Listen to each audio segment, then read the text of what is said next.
மகாநதியில என்ன நடக்குதுன்னு next promo பார்க்கலாமா? இங்க வந்து நம்ம காவேரி வந்து அவங்க வீட்ல இருந்து ரொம்ப ஹேப்பியா ஃபீல் பண்ணுவாங்க.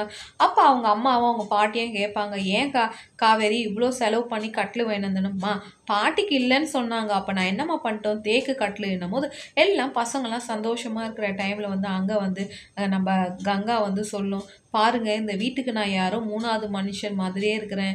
இந்த வீட்டுக்கு ஏதாவது ஒண்ணுன்னா என்னால வாங்கி கூட குடுக்க முடியல. அதுக்குள்ளயே இவ வந்து சேர்ந்துடுறா.